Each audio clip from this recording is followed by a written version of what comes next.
ले डीपीएस में plastic free campaign का आयोजन किया गया। स्कूल के स्टूडेंट्स और स्टाफ ने एक रैली का आयोजन किया था। उन्होंने पर्यावरण को प्लास्टिक मुक्त करने पर जोर दिया। उन्होंने कहा कि प्लास्टिक से एनवायरनमेंट को काफी नुकसान पहुंचता है। लोगों को जानकारी देने के लिए ये रैली निकाली गई। उन्होंने लद्दाख को प्लास्टिक फ्री जोन बनाने की बात कही। Taking out a rally for making a plastic free zone. We have started with Leh. हमारा पूरा स्कूल प्लास्टिक फ्री हो रहा है एंड हम चाहते हैं कि लेह लद्दाख भी पूरा प्लास्टिक फ्री हो जाए, क्योंकि प्लास्टिक बहुत ज़्यादा हानिकारक है हम सब के लिए।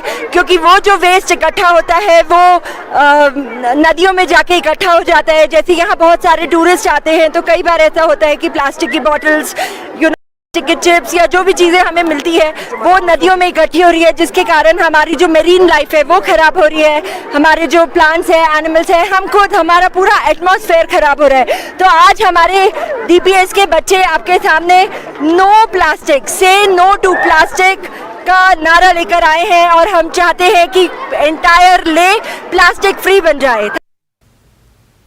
स्पोर्ट्स स्टेडियम शरगुल में inter school tournament outdoor games का आयोजन किया गया। अंडर 14 और अंडर 17 बॉयज एंड गर्ल्स मुकाबलों का आयोजन हुआ। कोविड के बाद इस तरह का पहला टूर्नामेंट है।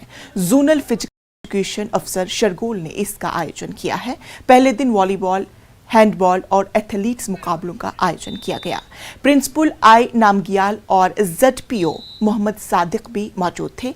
कई स्कूलों के स्टाफ, स्टूडेंट्स और फिजिकल टीचर्स भी मौजूद थे। उन्होंने कहा कि इस तरह के टूर्नामेंट से स्टूडेंट्स को कॉन्फिडेंस में इजाफा होगा। 30 स्कूल्स इस टूर्नामेंट में शिरकत कर रहे हैं। इनमें 16 मिडिल स्कूल शामिल हैं।